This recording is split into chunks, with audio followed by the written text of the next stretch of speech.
sa mga gawa ng mga apostol, noong mga araw na iyon ang mga mananampalataya ay nagkahiwa-hiwalay dahil sa pag-uusig na nagsimula ng patayin si Esteban. May nakarating sa Phoenicia, sa Chipre at sa Antioquia. Saan man sila makarating, ipinangangaral nila ang salita, ngunit sa mga Hudyo lamang. Subalit may kasama silang ilang taga-Chipre at taga-Cirene na pagdating sa Antioquia ay nangaral naman sa mga Griego ng mabuting balita tungkol sa Panginoong Hesus. Sumakanila ang kapangyarihan ng Panginoon at maraming naniwala at nanalig sa Panginoon. Nabalitaan ito ng simbahan sa Jerusalem, kaya't sinugo nila sa Antioquia si Bernabe. Nang dumating siya roon at makita ang pagpapala ng Diyos sa kanila, siya'y nagalak at pinagpayuhan silang lahat na manatiling tapat sa Panginoon. Mabuting tao si Bernabe, puspos ng Espiritu Santo at matibay ang pananampalataya, kaya marami siyang nadala sa Panginoon. Nagpunta si Bernabe sa Tarso upang hanapin si Saulo, at nang kanyang matagpuan ay isinama niya sa Antioquia. 1 taong singkad silang nanatili roong kasama ng simbahan at nagturo sa maraming tao. At doon sa Antioquia unang tinawag na Kristiyano ang mga alagad. Ang salita ng Diyos.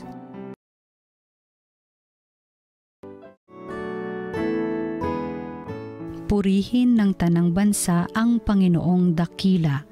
Sa bundok ng Sion itinayo ng Diyos ang banal na lungsod. Ang lungsod na ito'y higit niyang mahal sa alinmang bayan ng angkan ni Jacob. Kaya't iyong dinggin ang ulat sa iyong mabubuting bagay o lungsod ng Diyos. Purihin ng tanang bansa ang Panginoong dakila. Pag itinala ko yaong mga bansang sa iyo isasama, aking ibibilang ang bansang Ehipto at ang Babilonya. Ibibilang ko rin yaong Filistia, Tiro at Ethiopia. At tungkol sa Sion yaong sasabihi, ang lahat ng bansa ay masasakupan. Siya'y palalakasin at patatatagin ng kataas-taasan. Purihin ng tanang bansa ang Panginoong dakila. Ang poon ay gagawa ng isang talaan ng lahat ng taong dooy mamamayan. Ang lahat ng ito ay magsisiawit at pawang sasayaw. Purihin ng tanang bansa ang Panginoong dakila. Ang mabuting balita ng Panginoon ayon kay San Juan. Taglamig na noon, kasalukuyang ipinagdiriwang sa Jerusalem ang pista ng pagtatalaga ng templo. Naglalakad si Jesus sa templo sa portiko ni Solomon. Pinaligiran siya ng mga Hudyo at sinabi sa kanya, "Hanggang kailan mo kami pag-aalinlanganin? Kung ikaw ang Kristo, sabihin mo ng tiyakan." Sumagot si Jesus, "Sinabi ko na sa inyo, ngunit ayaw ninyong maniwala. Ang mga ginagawa ko sa ngalan ng aking Ama ay nagpapatotoo tungkol sa akin, ngunit ayaw ninyong maniwala, sapagkat hindi kayo kabilang sa aking mga tupa.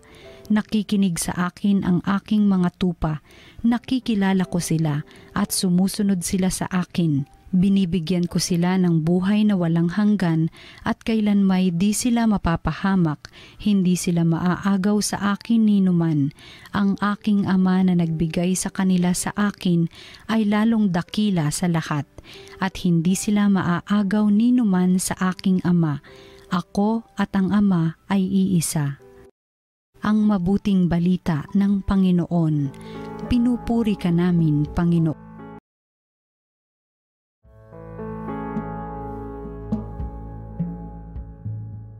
Magandang araw mga minamahal naming kapatid kay Jesus. Ako po si Father Paul Acome from the Archdiocese of Manila. Sama-sama po tayong magnilay muli sa salita ng Diyos, salita ng buhay. Sa ating pong pagtitipon ngayon, narinig natin sa ating pagbasa, muling tumatagos sa ating puso, partikular ang karanasan at nasaksihan nating tensyon sa pagitan ni Jesus at ng mga Hudyo sa pista ng pagtatalaga. Narinig po natin, sinalubong nila siya ng pagdududa at pag-aalinlangan. Kaya ang tanong nila, hanggang kailan mo ba kami pahihirapan? Kung ikaw talaga ang Kristo, sabihin mo na sa amin ng hayagan. Ang kanila pong tanong, sumasalamin rin sa isang pangkaraniwang pakikibaka ng puso ng tao. No? Lagi po tayong naghahanap ng katiyakan. At ang pagnanais na malinaw na kasagutan, no? Kung saan-saan rin tayo nito dinadala, yung ating quest for that truth. No? Ngunit ang tugon ni Jesus, hindi lang po isang simpleng deklarasyon. Ito'y isang paanyaya sa isang mas malalim na relasyon. Sinasabi ko sa inyo, at hindi kayo naniniwala, ang aking mga tupa ay nakikinig sa aking tinig, at sila'y aking nakikilala, at sila'y sumusunod sa akin. No? Dito mga minamahal kong kapatid, nakasalalay po yung puso ng ating pananampalataya rin. Ang kakayanan nating makinig at tumugon sa tinig ng ating mabuting pastol. Alam po natin, hindi ito basta tinig lang na madalas sumisigaw sa gitna ng ingay ng mundong ito. Ito po'y isang tinig na kadalasan banayad, minsan pabulong, ngunit ito'y parating mapagmahal at nag-aanyaya. Ito po'y tinig na humihikayat sa atin tungo sa katotohanan, sa katarungan, at parating umuuwi sa pagmamahal. Ito po yung tinig ng tunay na pastol. No? Hindi lamang narinig ito kahit nung mga panahon ni Jesus. Ito'y patuloy na umaalingaw-ngaw sa ating buhay, maging sa ating kasaysayan. Matatandaan po natin, kahapon lamang ang ating bansa, nakinig tayo sa maraming tinig. Sa tinig ng pangako, tinig ng pagbabago, mga tinig ng iba't ibang ideolohiya.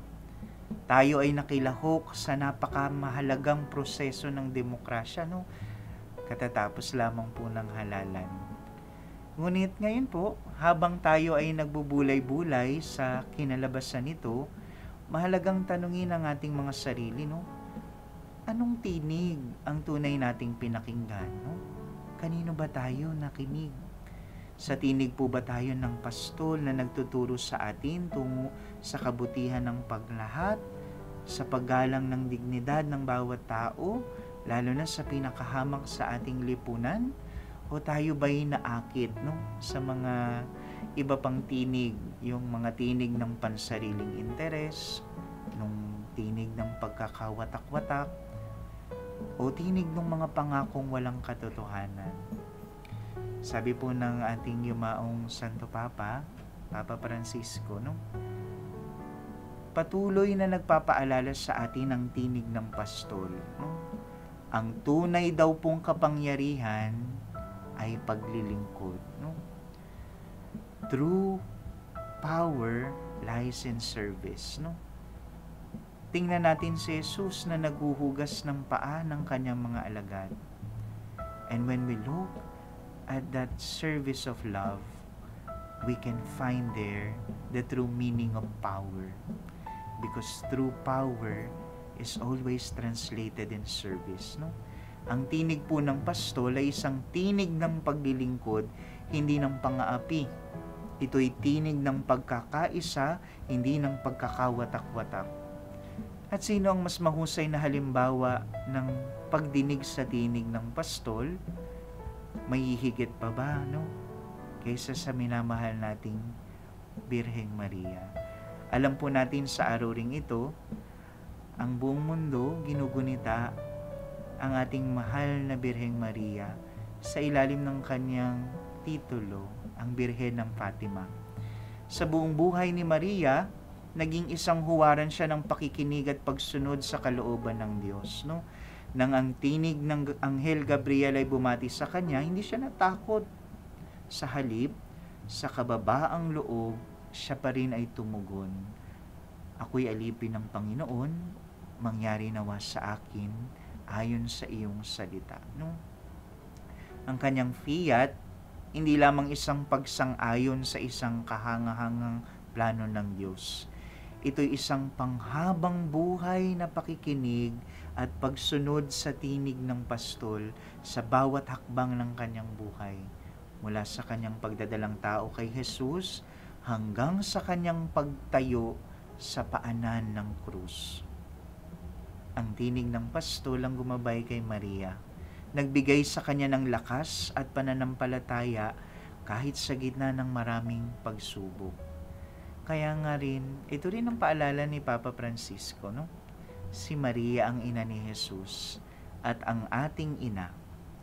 Siya'y laging naroroon. Sa kanyang matamis na oo, bumukas ang pintuan ng kaligtasan sa mundo. No? Ang oo ni Maria ay isang bunga ng kanyang patuloy na pakikinig sa tinig ng Diyos, sa tinig ng mabuting pastol. Mga minamahal kong kapatid, sa atin pong pagpapatuloy sa buhay, no? Pagkatapos ng halalan, naway maging mapanuri tayo sa mga tinig na ating pinakikinggan. Naway hindi tayo magpadala sa ingay ng mundo, sa mga pangakong walang basehan, kahit sa mga ideolohiyang naglalayo sa atin sa pagmamahal at katarungan. Sa halip, ang paanyaya, tularan po natin ang mahal na Birheng Maria. Pakinggan natin ang banayad at mapagmahal na tinig ng ating pastol na si Jesus. Kilalanin natin ang kanyang tinig sa pamamagitan ng kanyang mga turo, sa pamamagitan ng halimbawa ng kanyang buhay, at sa pamamagitan ng pagmamahal at awa na kanyang ipinakita sa lahat.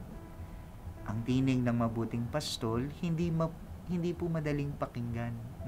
Lalo't higit sa gitna ng ating mga sariling kagustuhan, mga makamundong alalahanin. Ngunit kung patuloy tayong maglalaan ng panahon upang manalangin, upang pag-aralan ng salita ng Diyos, atin pong binubuksan ng mga puso natin sa kanyang espiritu, makikilala natin ang kanyang tinig. At kapag nakikilala natin ang kanyang tinig, tayo rin nagkakaroon ng lakas at karunungan upang sumunod sa kanya, tungo sa isang buhay na puno ng kahulugan, kapayapaan at pag-ibig. Nawa, ang ating pong pananampalataya ay maging isang tunay na pakikinig at pagsunod sa tinig ng ating mabuting pastol. Ito po ang paanyaya.